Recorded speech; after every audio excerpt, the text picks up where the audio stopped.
Oke, bismillahirrahmanirrahim. Assalamualaikum warahmatullahi wabarakatuh. Perkenalkan, nama saya Naufal Sartono dan kali ini saya akan share terkait dengan rumus umum persamaan garis. Oke, teman-teman.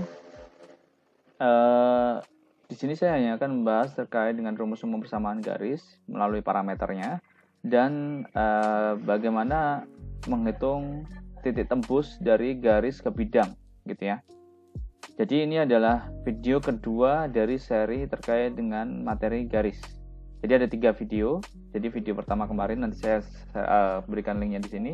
Yang kedua adalah ini. Yang ketiga nanti mungkin berikutnya. Oke, langsung aja kita bahas ke rumus umum persamaan garis gitu ya. Nah, ya teman-teman, diberikan garis G yang melalui titik A. Jadi ada sebuah garis G yang melalui titik A. Titik A-nya ini adalah ditentukan ya. Titik A-nya ditentukan kenapa? Ya sebagai dasar aja, sebagai dasar. Maka di sini A-nya adalah X1, Y1, Z1 dan dia tertentu ya. Kenapa tertentu? Ya ada indeksnya nih, salah satu tandanya. Dengan arah sudut arahnya adalah alfa, beta, gamma. Untuk sembarang titik P, jadi P-nya ini sembarang, tidak ada indeks. Pada garis G yang berjarak T dari A berlaku ini. Teman-teman pasti masih ingat kenapa ini ya, karena kita konsepnya pakai cos, gitu ya. Konsepnya kita pakai cos, teman-teman. Jadi teman-teman saya akan masih ingat ini adalah garis.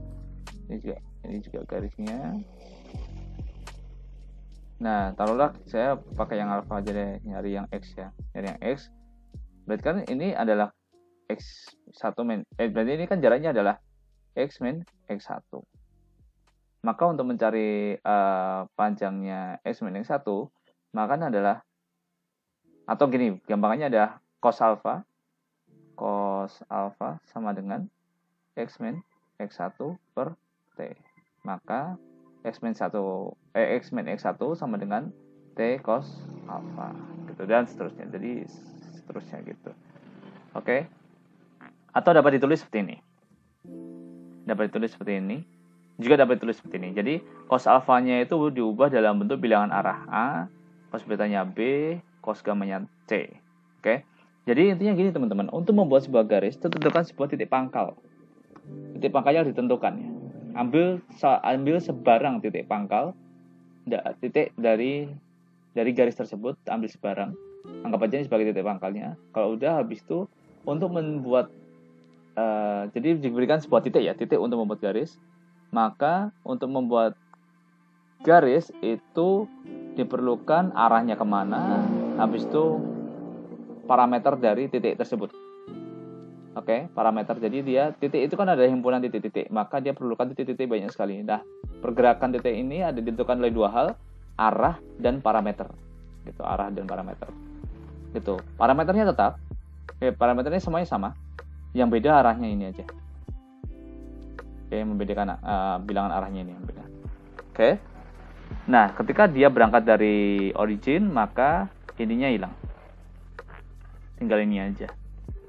Oke, logis ya. Ini hilang. Jadi ini harusnya O 0,0,0 ya harusnya. Maaf, praktek. Oke, lanjut. Dari persamaan parameter garis, jika parameter dilenyapkan, nah, kan tadi sebenarnya adalah teman-teman tadi tahu bahwa ada X min X1 sama dengan T cos alpha. Nah, T kan sama dengan X min X1 per cos alpha. Ya sudah, ini semua kan sama dengan T, sama dengan T. Oke. Sama dengan T, sama dengan T, sama dengan T. Ini juga berarti ini bisa kita ubah ke dalam bentuk ini. Nah, teman-teman, ini adalah rumus umumnya. Ini adalah rumus umumnya, oke? Bila garisnya melalui titik asal, bilangan arah B, C, dan E, maka berubah menjadi dia. Terus garis melalui titik 1, 2, min 1 dengan bilangan arahnya adalah 3, 4, 5. Oke, bilangan arahnya adalah 3, 4, 5. Contohnya seperti ini ya. Oke, jadi dia memiliki titik pangkalnya adalah 1, 2, min 1 dengan bilangannya 3, 4, 5. Tinggal dimasukkan, hasilnya seperti ini. Oke. Garis melalui dua buah titik. Jadi teman-teman pasti masih ingat konsep ini ya. Kalian pasti sangat familiar dengan ini. Ini adalah persamaan garis di dua bidang.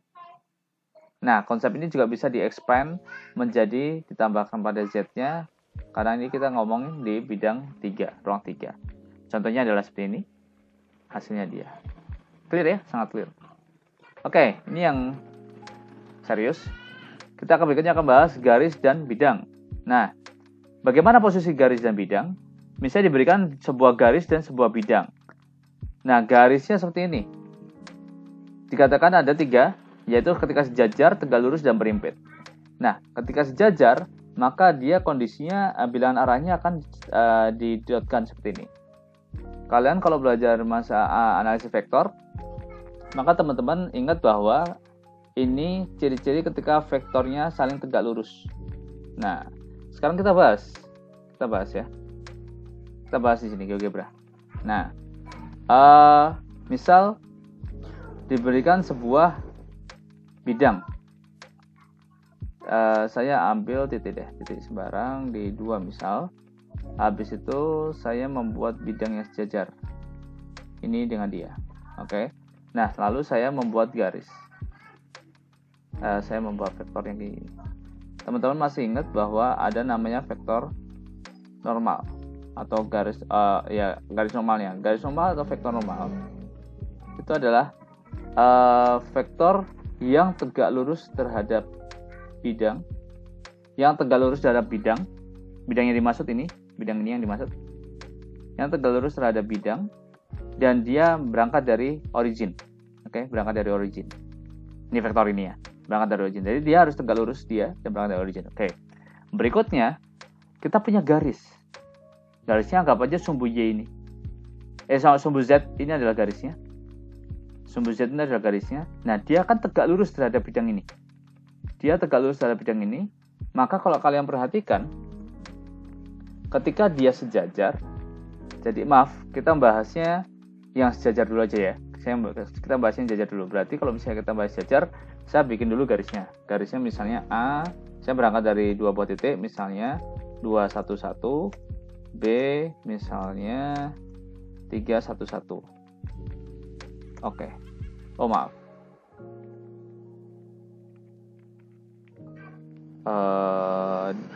Pakai D aja D. D sama dengan D sama dengan misal 2, 4, 1. Oke. Jadi D-nya ini kok jadi berantakan nih. Oke, saya bikin garisnya gini aja.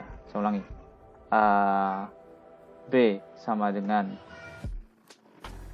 211. Terus C sama dengan 321. Nah, ini bisa berubah menjadi garis kan? Nah, ini bisa berubah menjadi garis dan saya yakin dia sejajar. Dia sejajar, kan? Dia sejajar. Sejajar dengan atasnya nih. Oke, teman-teman, tadi saya membahas terkait dengan ketika dia sejajar, maka bilangan arah garis normalnya itu dia akan tegak lurus terhadap garis sejajarnya. Tegak lurus. Ini alasan kenapa bilangan bilangan arahnya, operasinya itu adalah AA, BB, CC. Oke, karena dia tegak lurus. Teman-teman masih ingat bahwa ketika A dot B akan menjadi tegak lurus ketika A bilangan arahnya adalah A dot A tambah B dot B tambah C dot C. Itu ada di pelajaran analisis vektor. Nah, kita adopsi di sini. Oke. Itu adalah ketika garis dan bidang sejajar. Oke, itu kenapa alasannya seperti itu. Berikutnya, ketika garis dan bidang tegak lurus. Anggap aja ini ada Z tegak lurus terhadap bidang ini. Oke. Nah, kalau kalian lihat, anggap aja ini bilangan garis normalnya ini adalah sebuah garis biasa ya. Ada sebuah garis biasa. Nah, ini adalah sebuah garis. Nah, ini adalah bilangan normalnya dari bidang ini. Kalau kalian perhatikan, garis normal ini itu dia sejajar dengan garis ini. Berimpit itu juga berarti sejajar ya. Berimpit itu juga berarti sejajar. Makanya ketika garis ini tegak lurus terhadap bidang, maka garis normalnya itu sejajar terhadap garis tersebut. Maka dia rumusnya menjadi A per A, B per B, C per C. Paham ya? Itu sejarahnya. Nah, berikutnya bagaimana kalau dia berimpit? Ya berimpit ya berarti pasti dia sejajar. Habis itu pasti bilangan arahnya berbentuk bidang seperti ini. Oke, lanjut. Nah, ini yang perlu konsentrasi ya. Kita akan bahas titik potong antara garis dan bidang. Oke, secara prinsip gini. Garis dan bidang itu memotong akan menjadi sebuah membuat sebuah titik potong. Garis ini itu adalah dibentuk dari dua buah bidang. Paham? Dan bidang ini berarti memotong dua buah bidang tersebut. Artinya bahwa sama aja kita bilang hasil dari perpotongan dari tiga buah bidang. Oke. Nah, kita berangkat nih. Garis G dia. Bidang V dia. Nah, G dan V ini kita lanjutkan garisnya menjadi sini. Kita konsentrasi kepada ini aja, garis G ini aja. Kita berangkat dari sini bahwa ini sama dengan T. Oke. Jadi garis ini adalah sama dengan T. Nah, dia kita bisa ubah dalam bentuk ini. Oke, kita bisa ubah dalam bentuk ini. Apa yang kita butuhkan di sini? Yang kita butuhkan adalah titik pangkal, bilangan arah, dan parameternya. Oke. Nah, misal ada contoh. Titik potong antara garis G, X plus Y, min 1, 0, dan ini. Maka kita nyari titik potongnya. Nah, titik potong garis terhadap bidang ini. Nah, kalau kita perhatikan ini kan ketiganya bidang. Ketiganya ini bidang nih. Ketiganya bidang. Ya kan? Nah, ketika ketiganya bidang, maka kita bisa lihat bahwa sebenarnya ini hanya adalah perpotongan dari ketiga bidang tersebut. Oke? Maaf. Nah, apa yang harus kita lakukan pertama? Cari bilangan arah dari ini. Untuk mencari bilangan arah dari ini, teman-teman udah bisa paham di video sebelumnya terkait dengan bagaimana mencari bilangan arahnya. Nah, berikutnya adalah ambil sebarang titik pada garis ini. Nah, caranya gimana? Caranya kalau kita kita pakai konteks ini ya. Berarti kan ini kita ubah dalam bentuk 3x plus 3y min 1 sama dengan 0. Ya. Terus di sini menjadi 2x min 3y plus z sama dengan 5 gitu. Oke. Ini kita ubah aja menjadi gini. Kita ubah aja menjadi salah tadi ya. Ini berubah menjadi 3 gini ya. Ya 3. Tadi salah kalau 1 tadi. Nah, oke. Ini kan hilang nih. Karena ini kita plus, maka ini menjadi 5x plus z sama dengan 8. Taruhlah 5-nya 1. X-nya adalah 1. Maka 5 plus z sama dengan 8. Z sama dengan 3. Ketika X-nya sama dengan 1. Maka ketika ini kita masukkan, maka ini hasilnya adalah Y sama dengan 0. Maka dapatlah 103. Dapatlah 103 pada G. 103 pada G. Persamaannya adalah G sama dengan dia. Jadi kan kita dapat nih titiknya. Ketika kita dapat titiknya, maka kita bisa masukkan ke sini. 103. Berarti kan kita ubah dari ini menjadi X min 1, Y min 0, Z min 3. Ini adalah 1 min 1, 5. Dapat dari atas nih ya, kedua ini. Nah, ini sama dengan dia. Disubstitusikan ke bidang V ini. Ke bidang V ini. Berarti kan sama dengan ini, kalian nanti akan dapatkan T. T-nya sama dengan 1. Ketika T-nya sama dengan 1, ya sudah.